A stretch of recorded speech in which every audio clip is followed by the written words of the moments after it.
UP বিহারের বদনাম তো এমনি এমনি না, দেখতেই পাচ্ছ কিভাবে দোকানে ঢুকে মার্ডার করার চেষ্টা। 50 years ওল্ড বিজনেসম্যান গাইজ, যার নাম হচ্ছে সালিম ওয়াস্তি, গাজিয়াবাদে বাড়ি। আর উনি একজন ইউটিউবার। ইউটিউবে কেমন ধরনের ভিডিও বানান?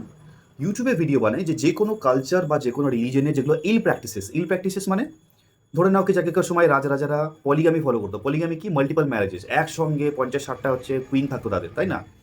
তো সেটা একটা সতী পালন করা হতো। অ্যাট দ্য সেম টাইম তাদের নিজের ধর্মে যেগুলো ইল প্র্যাকটিসেস সাচ অ্যাজ, আচ্ছা আমার ধর্মের কেউ না যে তাকে আমরা কাফির বলবো, তাদেরকে মেরে ফেলা উচিত, হাবি যাবি যাই হতো সেগুলোকেও তুলে ধরতো, ঠিক আছে? সেটা তার কন্টেন্ট। এবার জিশান আর গুলফাম দুটো ভাই, তারা এসে দোকানে ঢুকলো আর যেভাবে তারা হালাল করে একটা পেইনফুল ডেথ দেওয়ার জন্য গলার মধ্যে ঘুষে ঘুষে চাকু চালিয়ে তাকে মেরে ফেলার চেষ্টা করেছে। এবার ভগবানের কৃপায় সে মারা যায়নি, তার ট্রিটমেন্ট হয়েছে, স্টিচেস পড়েছে, স্টিচেস পড়ার পরে সে এখনো বেঁচে আছে। আর ফর্চুনেটলি এই ঘটনাটা হচ্ছে চলে যায় যোগীজির কাছে। ওখানকার সিএম তোমরা জানো, যোগী আদিত্যনাথ। সে শুটের সাইট অর্ডার করে।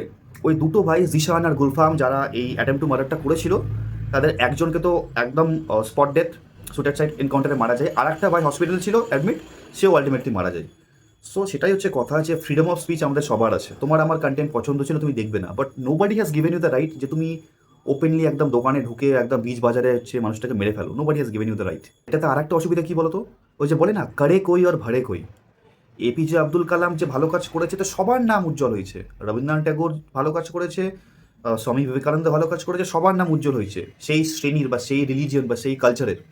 ওরকমই তুমি যেরকম এরকম কাজ করো, তাহলে কি হবে, তোমার বিরাদারি যারা লোক আছে, তোমার কালচার বা তোমার রিলিজনের লোক আছে, যারা ভালো লোক আছে, যারা সত্যি মন থেকে ভালো, যারা সবাইকে নিয়ে একসঙ্গে চলতে চায়, তাদেরকেও প্রবলেম ফেস করতে হয়।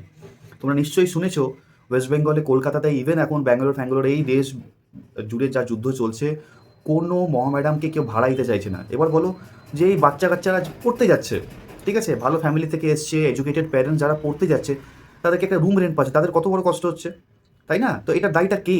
এই যে এই টাইপের জিশান আর গুলফাম, এই টাইপের মানুষেরা। जी जी बानू बोलो बढ़िया।